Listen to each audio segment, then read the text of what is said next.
आप सभी को सादर नमस्कार। मेरी पार्टी अपना दल एक लंबे समय से एनडीए गठबंधन का हिस्सा है और अपना दल और भारतीय जनता पार्टी के गठबंधन की ये जो यात्रा है पिछले 3 चुनाव से 2017, 2014, 2019 निरंतर एक सकारात्मक दिशा में आगे बढ़ी है। उत्तर प्रदेश की जनता का हमें अपार भरोसा, विश्वास, समर्थन इन तीनों चुनाव में प्राप्त हुआ है और हमारे संयुक्त गठबंधन से जो ताकत उपजी उससे देश और प्रदेश में एक ऐसी मजबूत सरकार का निर्माण भी हुआ जिसका नेतृत्व उत्तर प्रदेश में आदरणीय योगी जी और देश में हमारे श्रद्धेय प्रधानमंत्री जी कर रहे हैं, जिसने डबल इंजन के साथ तेज गति के साथ काम किया। देश का विकास हुआ, प्रदेश का विकास हुआ और जहां एक ओर उत्तर प्रदेश और देश की विकास यात्रा आगे बढ़ी, वहीं दूसरी ओर सामाजिक न्याय की अवधारणा भी और प्रबल हुई। उत्तर प्रदेश के अंदर जो विकास हुआ उन बातों को बड़े विस्तार पूर्वक आदरणीय नड्डा जी ने रखा है, मैं उन बातों को दोहराऊंगी नहीं, लेकिन सामाजिक न्याय के पक्ष में कुछ बातों को आप सबके समक्ष रखना मैं बेहद जरूरी समझती हूँ। मेरा ये मानना है कि अपना दल और भारतीय जनता पार्टी का ये गठबंधन, और आज हमारे आदरणीय डॉक्टर निषाद जी भी हमारे साथ में है, निषाद पार्टी भी हमारे साथ में है। ये जो हमारा एनडीए का गठबंधन है ये विकास और सामाजिक न्याय का एक बहुत ही बेहतरीन कॉकटेल साबित हुआ है। उत्तर प्रदेश को दोनों की आवश्यकता है, विकास की भी, सामाजिक न्याय की भी। मेरी पार्टी अपना दल ने अपनी स्थापना के समय से हमारे संस्थापक यशाकाई डॉक्टर सोनेलाल पटेल जी के मार्गदर्शन में सदैव समाज के अंतिम पायदान पे खड़े हुए व्यक्ति के हक, अधिकार, भागीदारी के लिए संघर्ष किया है और माननीय प्रधानमंत्री जी के नेतृत्व में उनके साथ आकर हमने ये महसूस किया कि सामाजिक न्याय की चिंतन धारा को और मजबूत करने का हमें अवसर मिला है। विषय चाहे ओबीसी कमीशन को संवैधानिक दर्जा प्रदान करने का हो, जिसकी मांग बरसों से देश की संसद के अंदर हो रही थी, लेकिन उस पर पूर्व की सरकारें कभी भी ध्यान नहीं दे रही थी, या विषय हमारे सैनिक स्कूलों में, नवोदय स्कूलों में या सेंट्रल स्कूलों में प्रवेश प्रक्रिया में पिछड़ा वर्ग के छात्रों को आरक्षण देने का हो, या हमारे सेंट्रल एजुकेशनल इंस्टीट्यूशंस में 200 पॉइंट रोस्टर प्रणाली की वापसी का हो, बहाली का हो,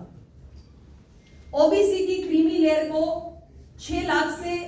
आगे बढ़ाकर 8 लाख तक ले जाने का हो, या एक विषय जो हाल ही में आप सबके संज्ञान में आया, नीट की परीक्षा में एमबीबीएस और पीजी के एडमिशंस में अखिल भारतीय कोटा के तहत पिछड़ों के 27% आरक्षण को लागू करने का हो। ये सारे ऐसे विषय हैं जिस पर अपना दल भारतीय जनता पार्टी माननीय प्रधानमंत्री मोदी जी के नेतृत्व में एकमत रही है। माननीय मोदी जी ने हर इस लंबित समस्या का समाधान किया है। अपना दल ने निरंतर इन मसलों को देश की संसद के पटल पे उठाया है और यहां तक कि हमारे उत्तर प्रदेश के अंदर एक विषय लंबे समय से आप सबकी जानकारी में भी था, 69,000 शिक्षक भर्ती में जो आरक्षण के नियमों की विसंगति हुई थी, उसका भी समाधान उत्तर प्रदेश के लोकप्रिय मुख्यमंत्री श्री योगी आदित्यनाथ जी के नेतृत्व में हुआ है। मेरा सवाल आज उन तमाम दलों से है जो पिछड़ों की नुमाइंदगी करने का आज तक दावा करते आए हैं। एक उदाहरण के माध्यम से नीट परीक्षा का आप सभी जानते हैं कि 2007 में सुप्रीम कोर्ट ने यह निर्णय लिया था कि एससी एसटी के लिए नीट की परीक्षा की प्रवेश प्रक्रिया में आरक्षण की व्यवस्था को लागू किया जाएगा और उस वक्त ओबीसी को रिजर्वेशन देने का जिक्र कहीं भी नहीं आया था।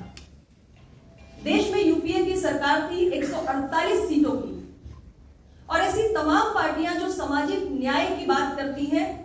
वो बाहर से या सरकार में शामिल होकर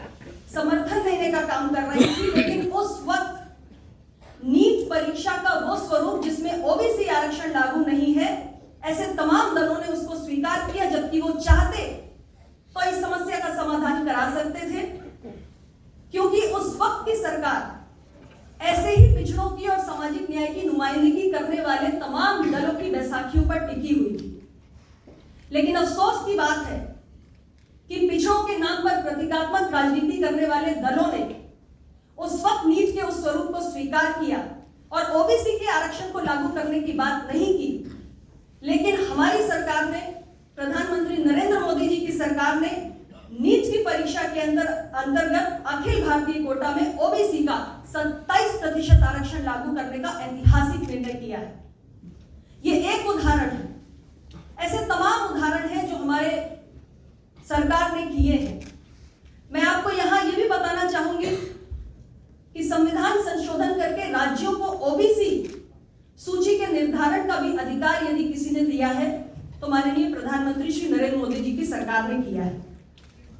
यहां तक कि देश के अंदर संविधान निर्माता बाबा साहेब अम्बेडकर जी के नाम पे भी बहुत राजनीति हुई, लेकिन उनकी कर्मस्थली से लेकर उनकी जन्मस्थली को विश्व स्तर पर पहचान दिलाने का अगर किसी ने काम किया है तो ये इच्छा शक्ति भी देश के प्रधानमंत्री जी ने दिखाई है। डॉक्टर अंबेडकर जी के जीवन से जुड़े हुए तमाम स्थलों को पंचतीर्थ के रूप में विकसित करने का महान काम मोदी जी की सरकार ने किया है। हमारी सरकार की ऐसी तमाम कल्याणकारी योजनाएं 2014 से लेकर आज 8 वर्षों में निरंतर संचालित हुई हैं, चाहे वो आवास योजना हो, चाहे वो स्वच्छ भारत अभियान के तहत शौचालय निर्माण की योजना हो, स्टार्टअप्स हो, व्यवसाय हो, जिसका लाभ सीधे रूप से जो समाज के अंतिम पंक्ति पर खड़े हुए लोग हैं उन तक पहुंचा है, जो दलित हैं, जो आदिवासी हैं, जो पिछड़े हैं। मोदी जी की सरकार ने जनजातियों को वन उत्पादों पर एमएसपी का लाभ दिया है। मोदी जी की सरकार ने यह निर्णय किया कि सार्वजनिक उपक्रमों द्वारा 4% सामान SC/ST उद्यमियों से खरीदारी की जाएगी, ऐसी नीति हमारी सरकार ने बनाई है। दलितों पर होने वाले अत्याचारों की सूची में अलग अलग अपराधों की संख्या को 22 से बढ़ाकर 47 करने का काम भी मोदी जी की सरकार ने किया है और दलितों को मिलने वाली सहायता राशि भी 85,000 से बढ़ाकर 8,25,000 रुपए तक करने का काम मोदी जी की सरकार ने किया है। ऐसे तमाम दलित, पिछड़े, आदिवासी और कमजोर वर्गों के हितों और कल्याण से जुड़े हुए काम हैं जो आदरणीय प्रधानमंत्री जी की सरकार ने किए हैं। और आज हम सब ने मिलकर ये तय किया है कि हमारा ये एनडीए का गठबंधन, अपना दल भारतीय जनता पार्टी और निषाद पार्टी का गठबंधन, जो विकास और सामाजिक न्याय के इस गठबंधन को आगे बढ़ाने के नाम पे बना है, इसको हम आने वाले 2022 के चुनाव में भी और आगे लेकर जाएंगे, क्योंकि सामाजिक न्याय के विषय से जुड़ी हुई तमाम समस्याओं का समाधान मोदी जी ने किया है।